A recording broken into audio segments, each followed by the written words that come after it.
So as you know, this is the second session of the second day of our AGM and Symposium 2020. And this is following panels focused on COVID-19 pandemic and a collective agenda towards just recovery, as well as today's morning panel on systemic and organizational change in international cooperation.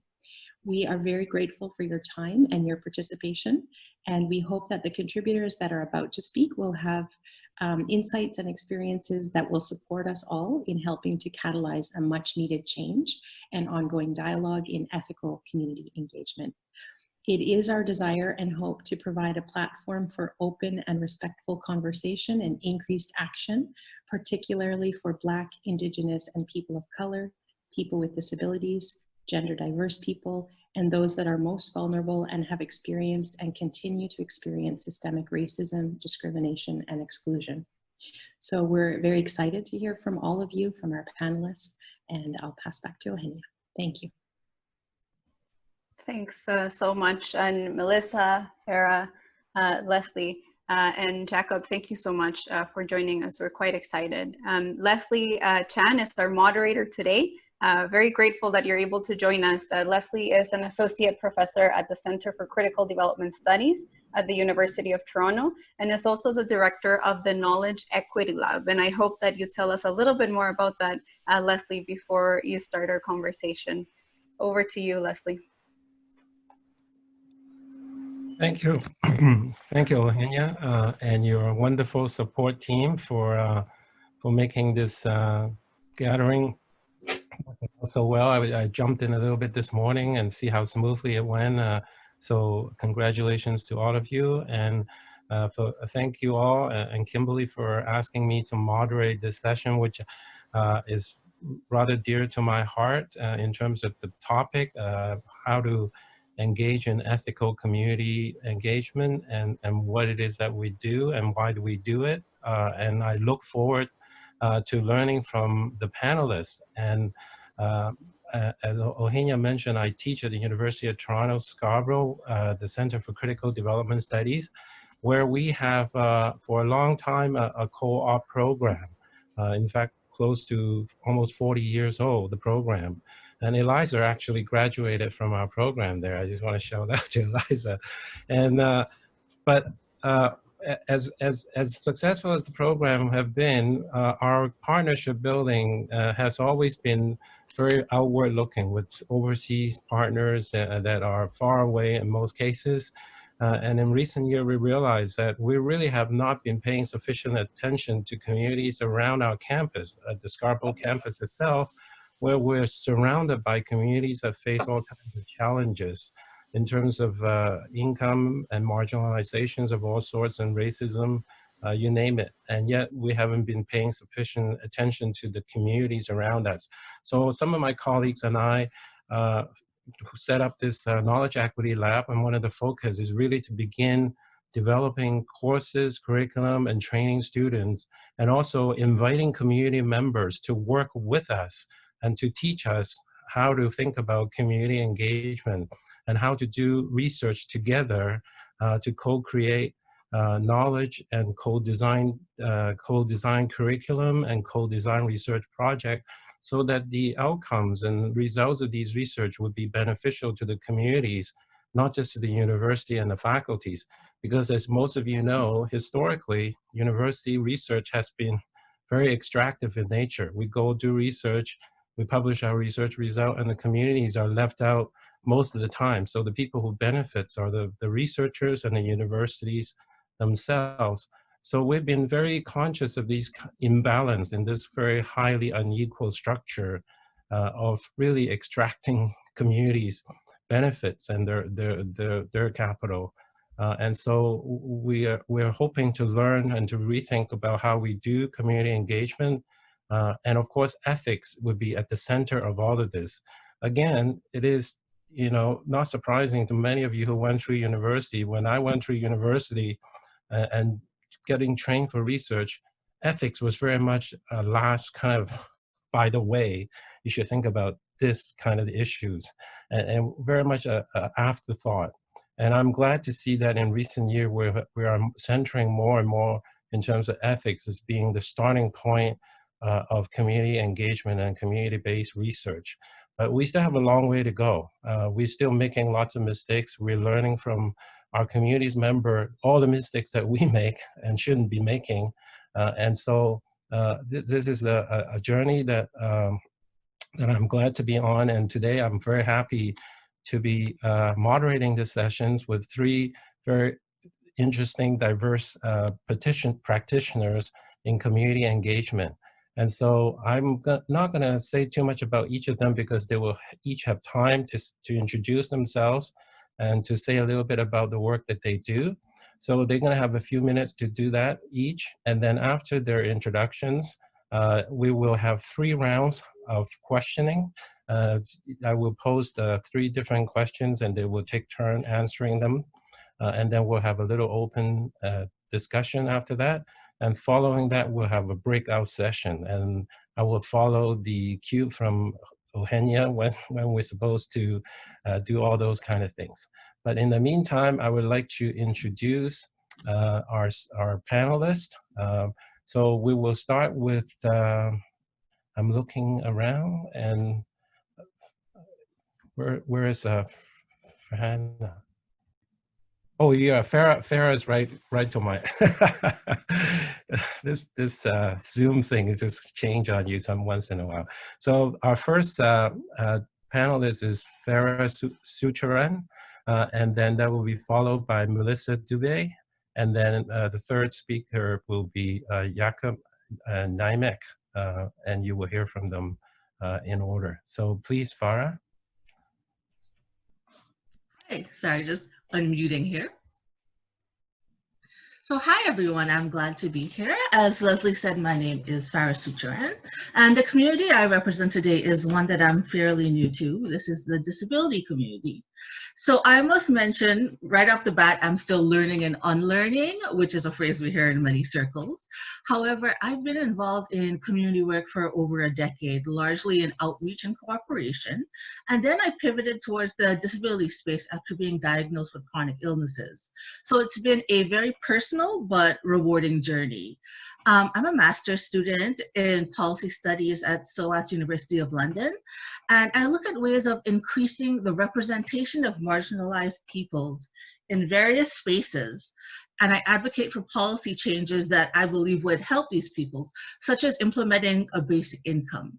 My current research focuses on how exclusion from the digital age can actually affect the futures of marginalized communities, both here and abroad. So that being said, we need to remember that no community is a monolith, and people in the disability community have widely divergent opinions.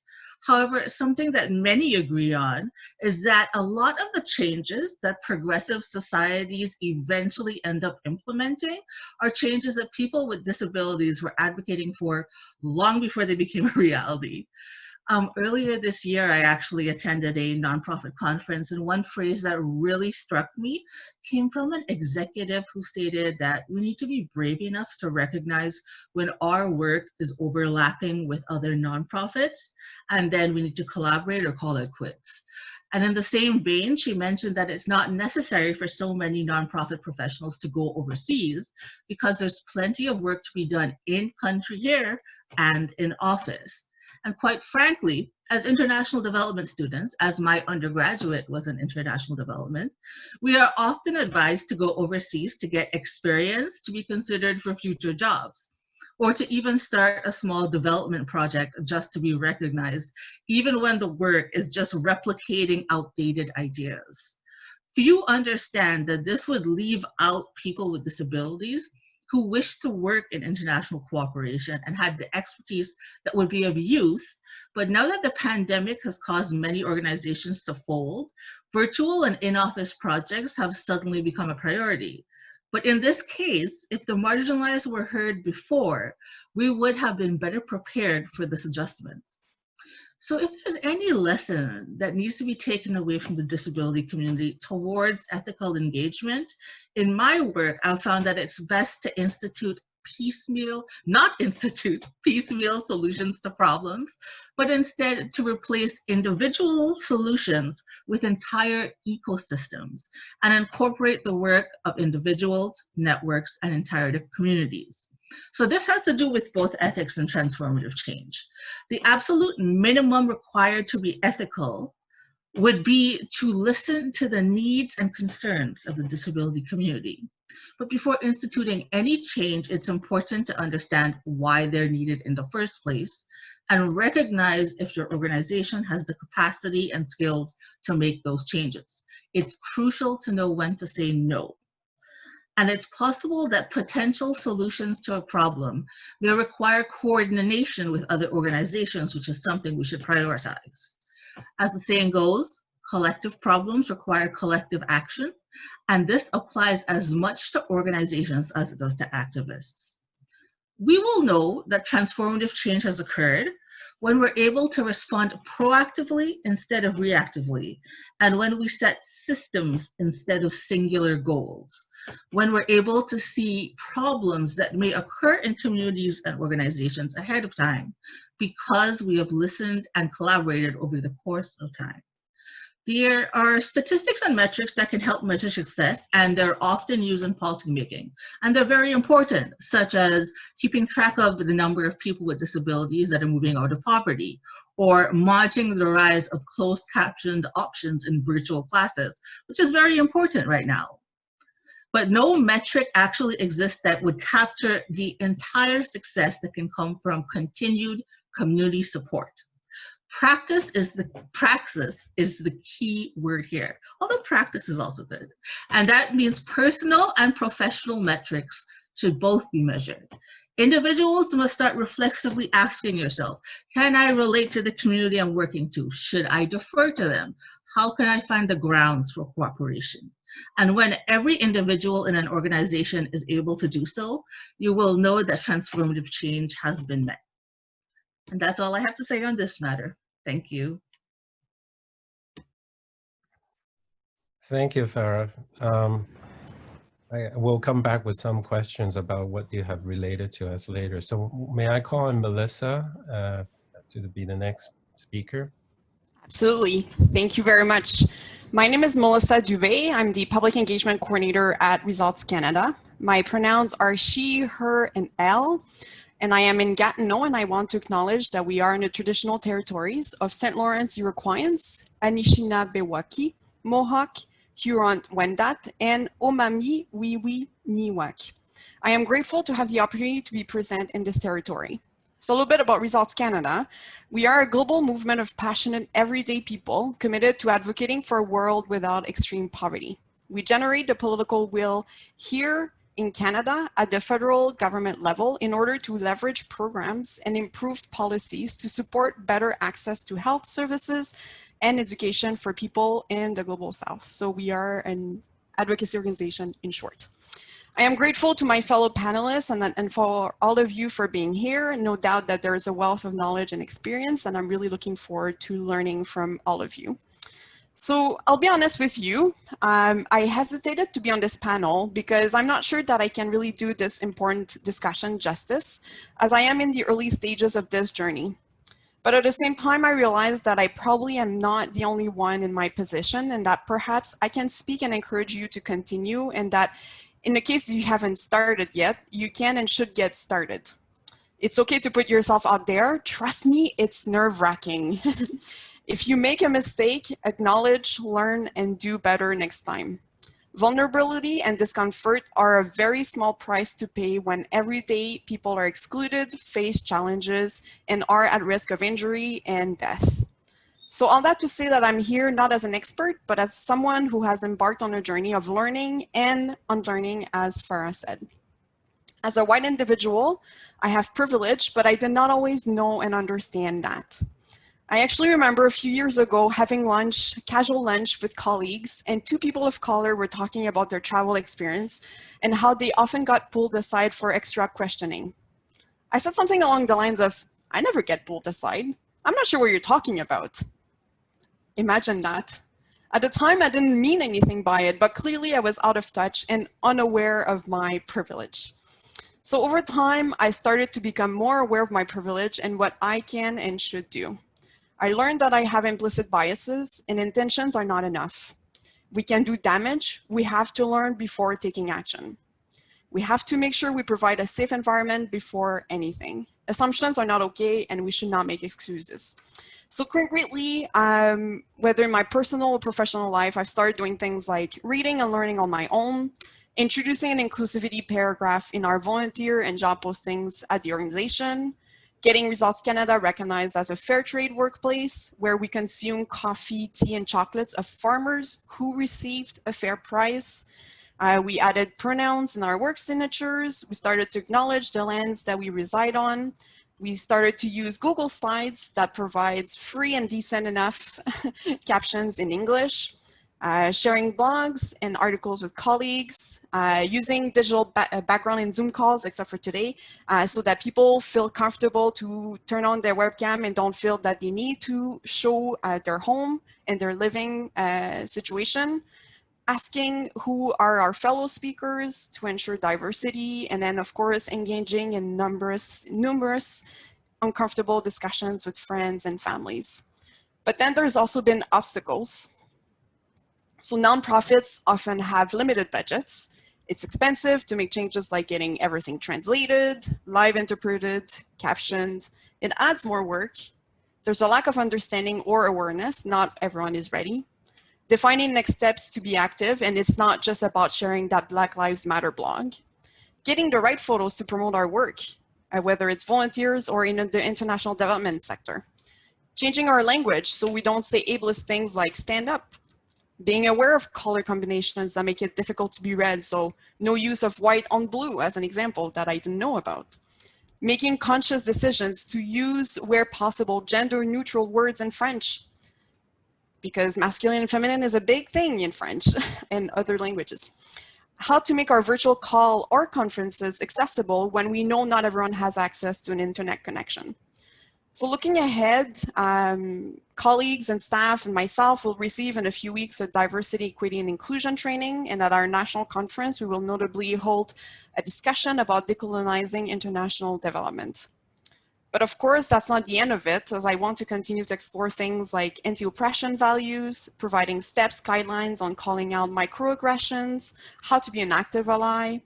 So this leaves me with lots of questions that I'm hoping that you will help me answer, you all, dear fellow panelists and participants. So as an example, I know that Volunteer Ottawa provides a program called Diversity in Leadership that connects candidates from underrepresented groups with opportunities to serve on board of not-for-profits. So how do we implement that when it comes to diversifying the channels where we promote volunteer postings or even job postings? And how do we ensure that we are not tokenizing people? So thanks again for having me, and I look forward to leaving this discussion with concrete ideas on next steps. Thank you. Thank you, Melissa. And I appreciate all the panelists for sticking to their time limit, so I appreciate that. Jakob, you're next. Thank you. Thank you. Good afternoon, everybody. And I must say I am totally humbled speaking on this panel, especially now hearing the two other panelists. I wish I would have such an amazing message as they delivered. For me, I am the executive director at Savanga, and I have the honor to lead an amazing team of people based globally who are all and each of them involved in working with many communities around the world. So I don't represent a community, I don't represent few communities, but currently we are working in over 100 communities in many countries around the world. And the communities are defined by many different aspects that they have in common and that they share. For me, the community aspect, when I will be talking about community, I don't really mean a town, a city, a village, or even a group. I mean a group of people that share some value and share something that they have in common. And for us, this is really important, that we don't see community as a general definition, as a term of geography or governance. We see it as a term of self-identification, where people believe they belong and where people want to be. For us, the community is the essential piece in any change that we want to achieve in a social justice, in a sort of development, whether economic or socio-cultural. We also see community as the key element in any improving the human rights and gender equality and other inequalities. We see the community being the term that is used for maybe a decade or even more as on the front of all the agendas of donors, whether international, global, domestic, at all levels. We also see the word community participation, or the term community participation, among all the proposals and all the projects that we ever participated in.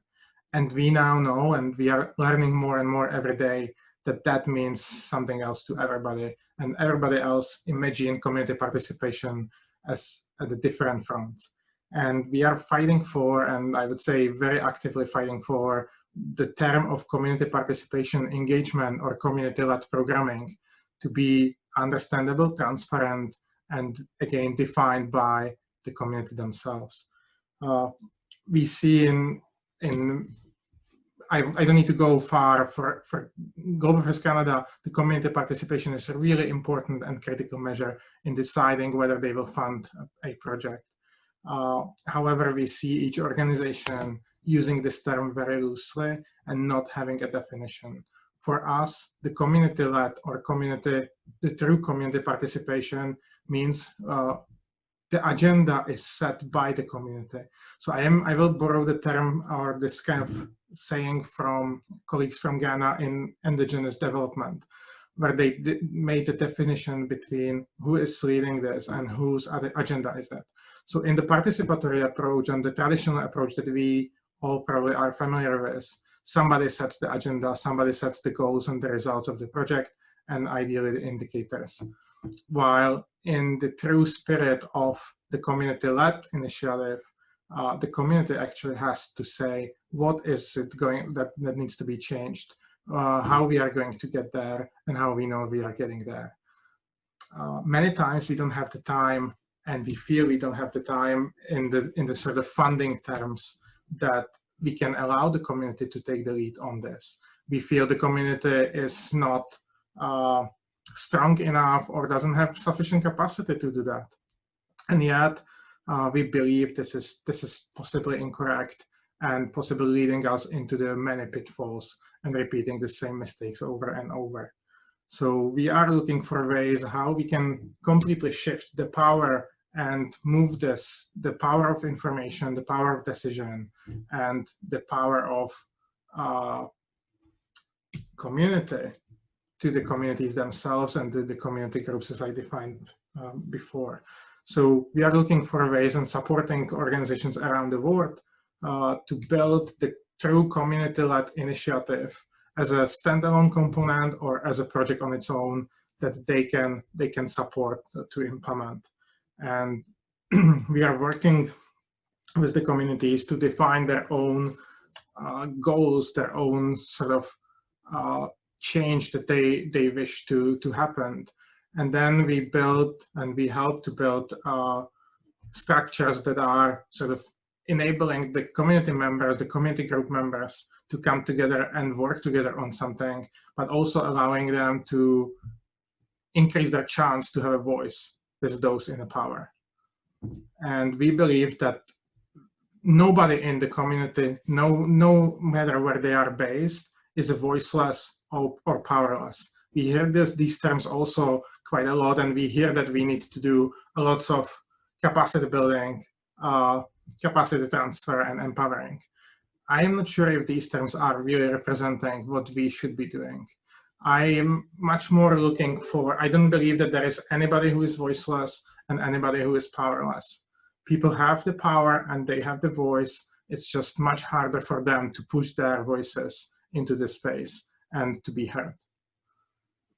So for us, it's looking for ways how we can allow people to use their voice and use their power effectively and at the same scale that those in power and those privileged can. Thank you. Thank you. Thank you, Jakob. So in our original plan, we have three pre-formatted questions that I was going to pose to the panelists. I'm still going to do that, but I'm going to add a little bit of twist to it because, well, the first questions that we have planned originally was to ask each of you to relate to us your perspective of ethics based on your own engagement with your community. But as Jakob mentioned, there are many different communities that you work with, and community itself is a pretty amorphous kind of entities that can change depending on the context. So, and many of you also mentioned the need to learn and unlearn. So perhaps I can ask the panelists, so what's your understanding of ethics, and what is that you've been learning and unlearning as a result of your own work itself? Farah, can I ask you to go first? And may I ask each of you to keep your response fairly brief so that we have enough time to go through all the rounds? Thank you. Hello, can everybody hear me? All right, great.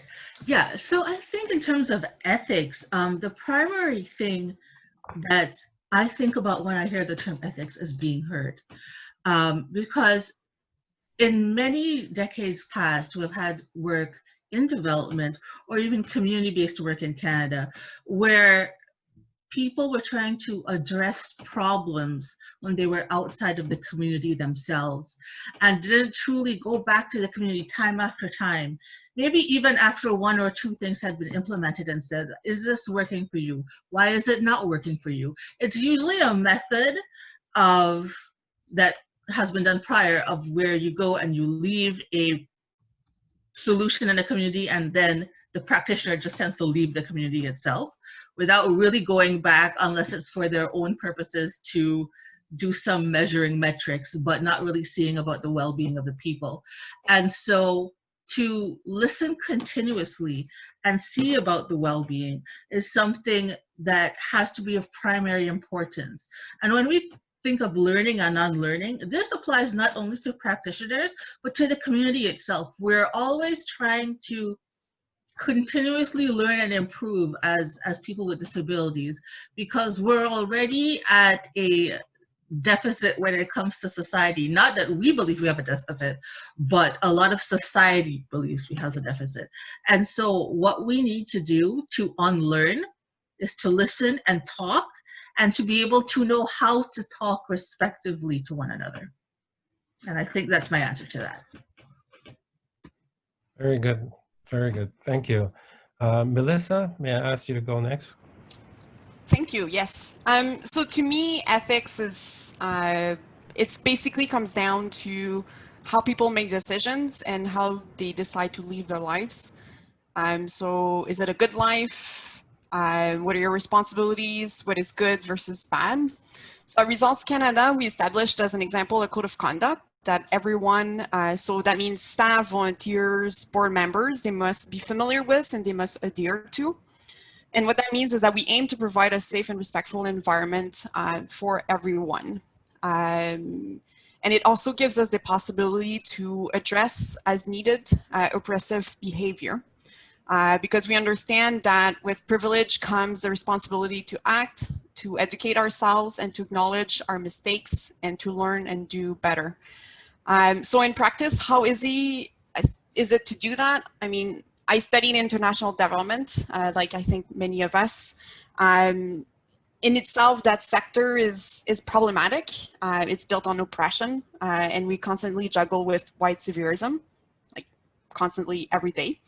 We try to put emphasis on empowerment of our volunteers so that they grow their skills and knowledge while highlighting that when people come together and take action, change can happen. But I think it was previously mentioned that we have to be careful with the word empowerment. It's not about us giving them power, but it's about us supporting them to use the power that they already have. So we all of that with also the fact that we have to remember to be careful. We're not a charity. It's not an international development.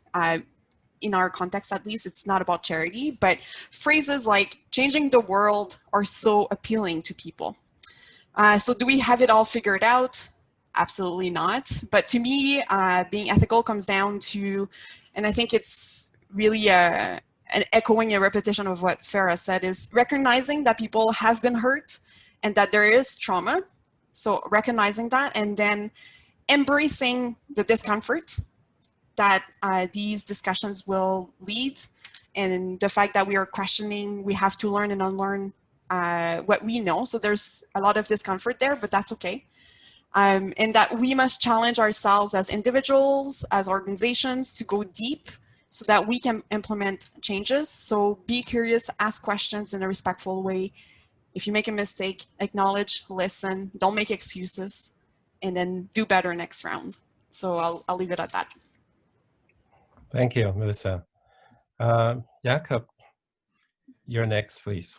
Thank you. I think there are 3 key principles that I would like to lift up here. The first one is do no harm, and I'm sure you all are familiar with it, and we all spout that principle many times.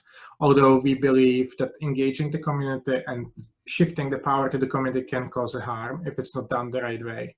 So the things like really understanding the power and doing the power dynamics analysis, the gender, all the other different aspects and intersectionality that can influence our participants, our communities. Without that in-depth understanding, we can actually cause harm, and we can cause a lot of harm to people, especially those that already experience harm from the people in power and many other aspects. So we believe do no harm should be the first. And whenever we have doubt, we shouldn't do it. And we should stay away from engaging those that are already marginalized, that are already in a position when we didn't figure out, when we didn't spend the time to understand them and their context. This is the first one. The second one is providing the community members and the individuals with the means they need to participate fully. And we already tackled that from many different angles, whether it's the accessibility piece, whether it's a time. Sometimes the community needs time to form and to organize. And if we don't have the time, again, that can be harmful principle or harmful practice. So many other means, whether it's a financial, whether it's the capacity building, whatever is it that is required for the community to build, to form, and to be able to take on this very demanding job of changing their own lives. And the last principle is the voluntarily. We need to be, if we want to engage somebody in this process, they need to do it on their own decision. And that means we cannot press them by saying, well, if you don't come to this, you won't be benefiting from this activity at all. As a parent, I'm learning the unconditional love to our children when we're supposed to love them no matter what they do and find a way to forgive anything as a parent. And I think working with the communities is very similar approach. We shouldn't punish people for not coming and not showing up in the last training. We shouldn't punish people for taking time off when they have to recover from mental distress that they experienced. So I think the voluntary principle, that they come when they want and they do it when it's beneficial and they believe it's beneficial to them. Of course, we can stimulate it, but it is their decision and we shouldn't pressure it in any way. Thank you. Yeah, Eugenia just reminded me that we probably only have time for one more round of questions. So let me go to this one, because Jakob, you just shared with us some resources on monitoring and evaluation. And that was going to be my next question, because we are all in different sectors, but we're all constantly being monitored and evaluated. And in my own sector, of course, we have very narrow metrics of impacts, how many papers we publish and how many citations we have. That's all it counts. And so ethics is nowhere in that measurement. And so the question I would like to ask each of you is, because we work in very different sectors that deal with communities engagement, what would you like to see prioritized in terms of things that are being counted, that hasn't been counted in those narrow metrics? So maybe I'll go back to you first, Jakob, and then I'll go to Farah and then Melissa.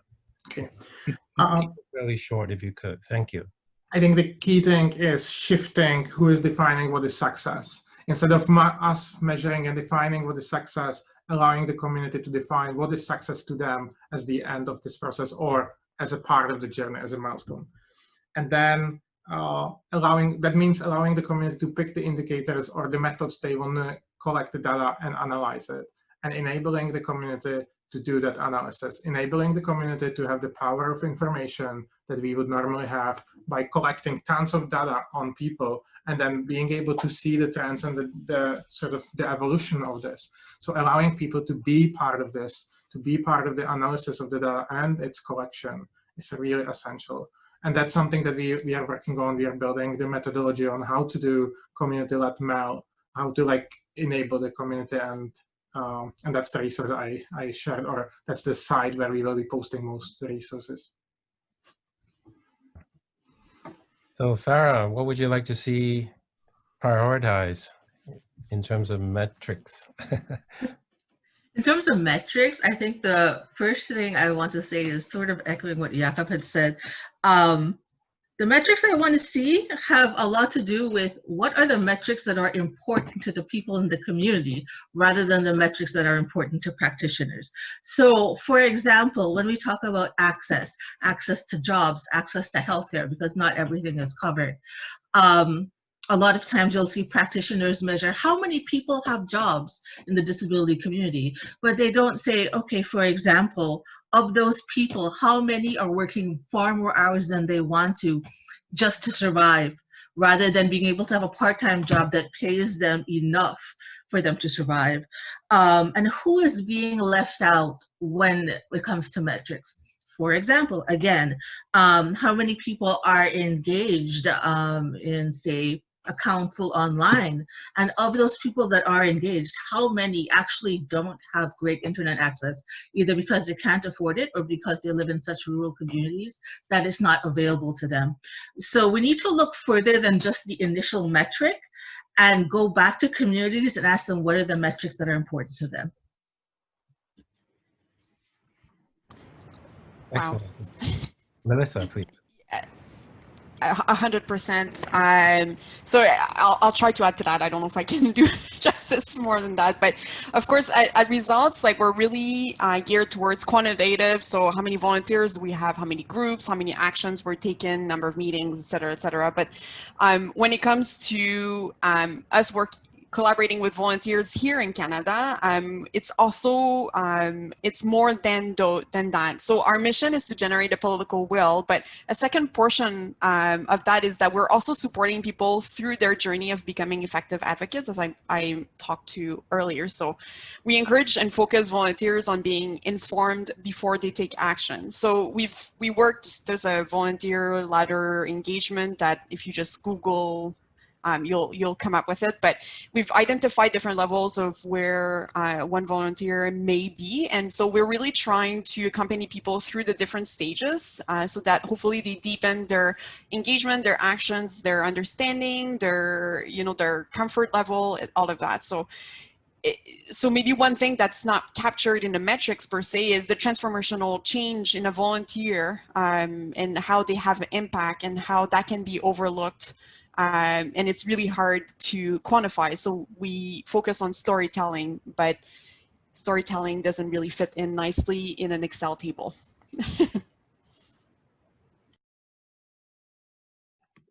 Well, I think we still have a few minutes. Maybe we can just continue with this discussion instead of going to the third question, which I think is a question about transformative change, which I think will take forever to kind of come to some even broad consensus. So you just mentioned, Melissa, about things that are hard to capture, but they are important, right? Would be nice to have some sharing, or even among the audience, what have worked for you in terms of being able to communicate to funders and to other power that be, that there are other ways of accounting for the kind of impacts that you are engaged with that work for you, that we could share. Anyone? Panelists are open too, yeah. I can quickly take the first go on this. We are, when I said that we are building the methodology for the community-led MEL, CoMEL, how we call it, we are looking for ways how to aggregate the data across all the communities when each community define their own indicators. And so basically one of the ways, one of the alleys that we are exploring is sort of defining some common progress measurement, some common like a progress scale, where we know that we have hundreds of communities and each of them is moving somehow on the scale that they define, but they are using the same kind of steps on the scale. So that way we are not able to say how each community is progressing, but we are able to say that 80% of our communities progressed like significantly across 2 steps on this scale that we share with them. So it's something like you know, when we don't actually try to aggregate on the exact measure, we aggregate on the commonality of that measure, like what they try to achieve in what they have in common across all these communities. So it's more, you know, complex to explain it, but just generally, sometimes we don't need to have the exact measure as far as we understand that people who do the measuring understand what they want to achieve and how they measure it. You're on mute, Leslie. I think I can kind of visualize what you're conveying. I think sometimes visualizing a lot of these kind of achievements and results are much more effective as well. Any other practical suggestions some of you would like to share?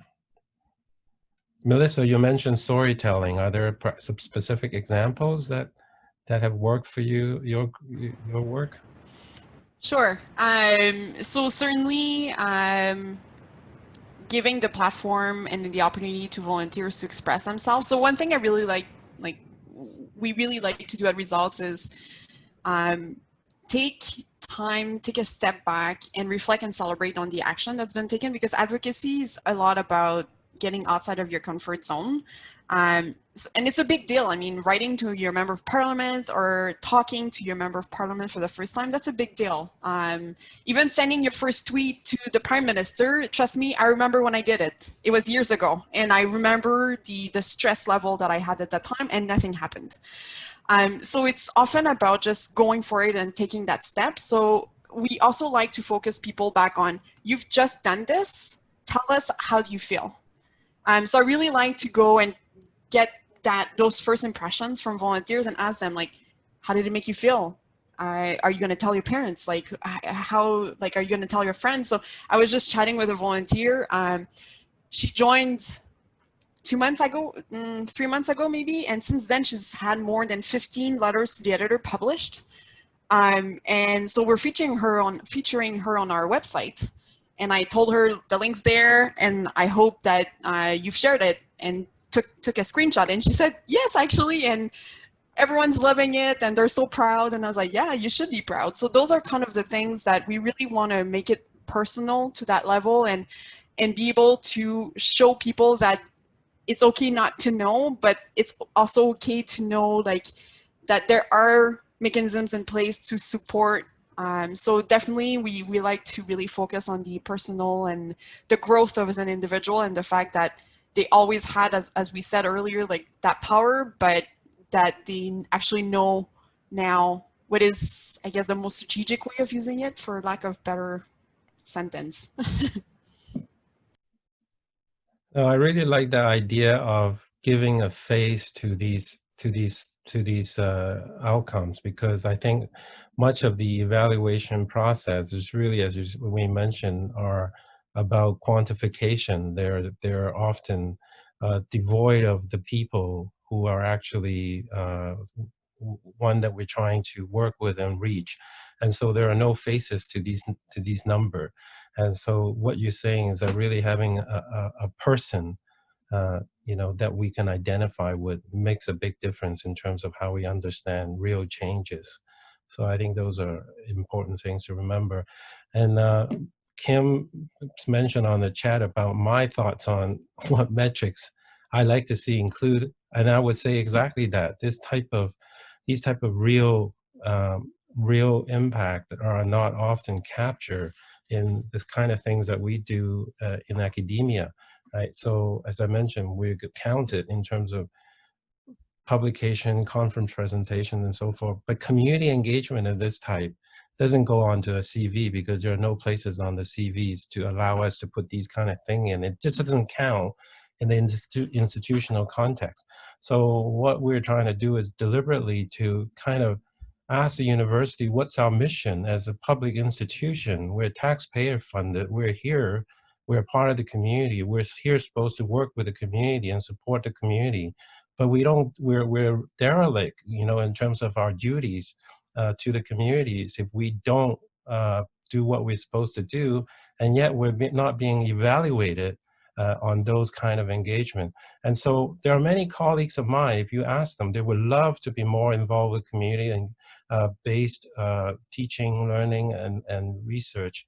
But because university doesn't recognize this type of work, they kind of stay away from it. I think the first step is to convince the leadership in all these public institutions the importance of these type of engagement, so that our colleagues would be free to engage in these activities. And you see how liberated they would be in terms of wanting to do this type of work and work with the community. So I think in my own small way, I'm hoping that we can sort of slowly wedge a little bit of here and there in the university spaces to allow more of these kind of work, and to have dialogues like this bring into the university as well, not just the university come visiting the community, that kind of thing. So that would be something that we'd love to see more of. Now, I noticed that I think we're at the time, Eugenia, that we're supposed to do the breakout, and really part of the big reason for the breakout is to allow smaller group discussion about some of the specific ideas that we could each share, and then you can then report back after that to share it more broadly with the group. Is that the timing right now, Eugenia? Okay. So I'll let the magic happen, right? We just sit back. Yes, Eliza will take us to our breakouts, and a reminder that they won't be recorded. So yeah, thanks again. Not surprisingly, our group have some common challenges that we'll share in our group. And one of the observation that we're agreed on by us is that often we might think we're talking about the same thing when we talk about, for example, like ethics, but we're really, because of our situation and context, they are really manifest very differently.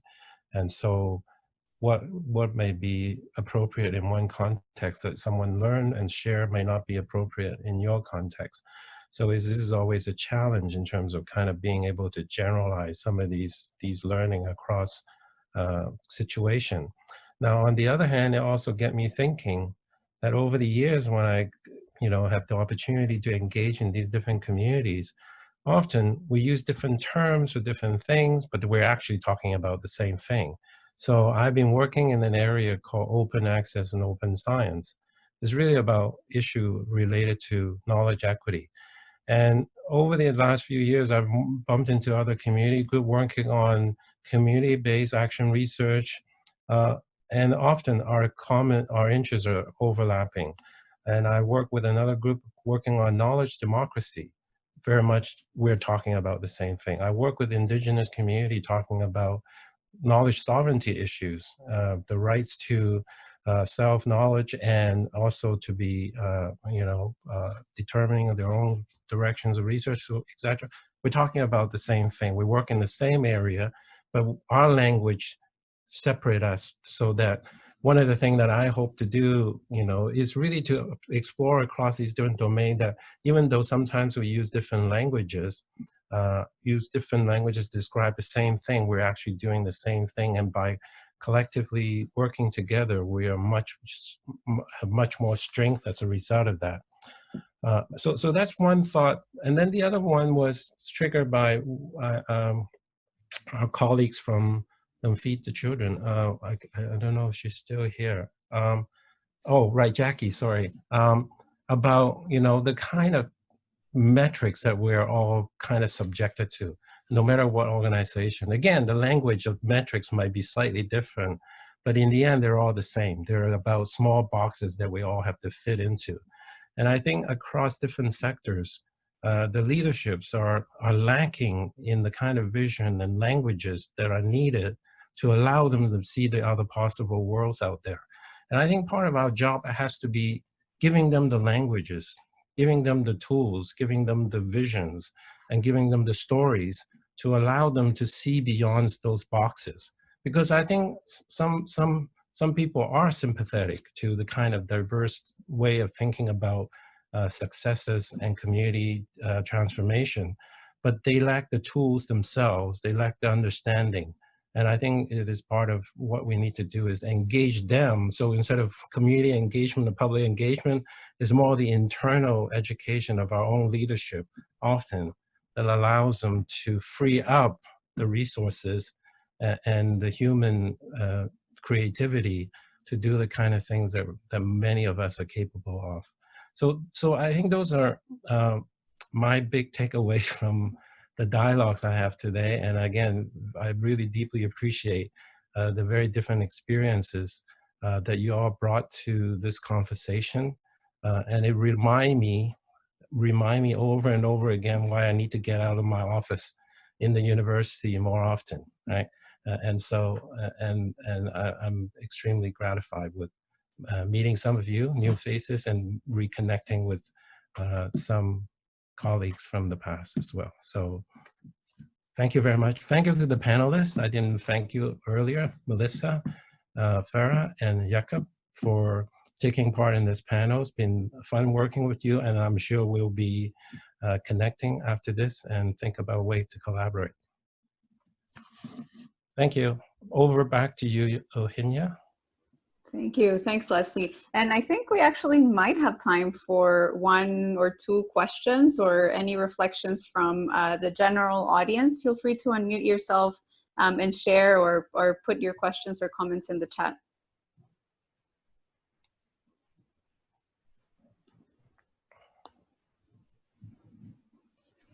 Did we share Safa's blog, podcast, links to Safa's podcast? Yeah, that'd be great. We've certainly shared it through our networks and through our social media. We are a fan of Safa's development podcast. Please do share in the chat. Others, questions, reflections? This is Melissa speaking. So a bit of a reflection and also like I guess a question. So we talked a lot about storytelling in our breakout room, and how do we make sure that we do justice and that we portray the right story? How do we not make it our own story when it's not ours to tell? How do we make sure we have we have the right to share that story? Because it's not because someone tells a story that you can assume that it's yours to tell. So we kind of talked a little bit about that, and how there's also some questioning about how to engage with politicians. And what I started to say, and I don't think I have the best answer, but I started to say that one of the first things that you can do when you want to engage members of parliament is to show up and be there. So just do that first step, and already their job is to represent you. So I think the fact that you understand that it's not just about voting, quotation mark, but also about engaging with them in between elections is also very crucial. And the other thing I wanted to say, I'm a very practical person. I like next steps. So I'm known that when we wrap up a meeting, I like to talk about, okay, what are the next steps, who's doing what, and all of that. So I'm putting it up there. I would love to have friends, and I'm hoping that you are willing to be my friend, who I would hope to be able to continue this conversation. So I'll put my email in the chat box. So if you want to jump in on an informal journey of learning and unlearning together, I would love to do that. I think it could just be a simple way that we share, hey, have you seen this article? Have you thought about this? Anything and anything that has to do with what we've discussed today. So I'll share my email in the chat box, and I'll also add in a couple of resources in the chat box as well, that hopefully maybe something will be useful to you. Thank you. And maybe I would just react, Melissa, on what you just said. That's something that we hope to build, at least for the Canadian landscape, to sort of like a group together people that are somehow working on engaging the communities in all kinds of programming. Because we have done over 2 years of research on like who's doing what and mapping globally, like what methods and tools are out there. And now we are just trying to process it and put it like for downloads for everything. But we are also building lots of the methodology around specifically the MEL piece in community-led monitoring, evaluation, and learning. So lots of the tool guides and stuff like that. So that's my team is working on. And we hope to build some kind of like a community of practice around the engaging the communities in your programming, and especially in the MEL part. So that's something we definitely would be open, and we are hoping to launch it in probably November, to sort of for the Canadian and the global kind of space.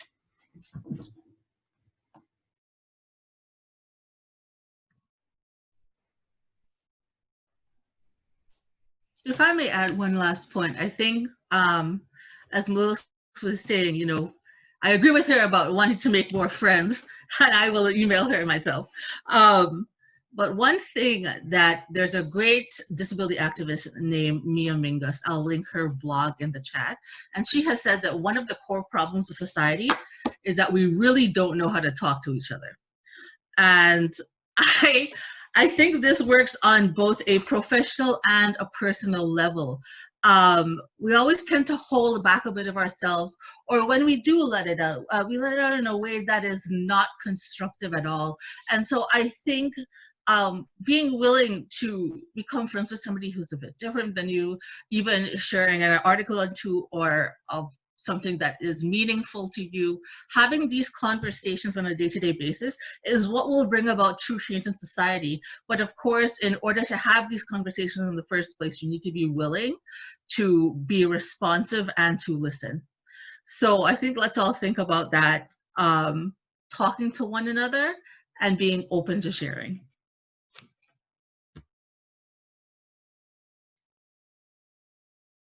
This might be the good segue for me to go in far, because that's actually in the zone of what I wanted to say. Is it seems like we in the staff of OCIC and the board of OCIC, we talk a lot about how we aren't the council. The secretariat, we're so small that it wouldn't make any sense. And so we look at the screen right now and then click your page 2 on your screen. We are the council, and we're just a little bit of it.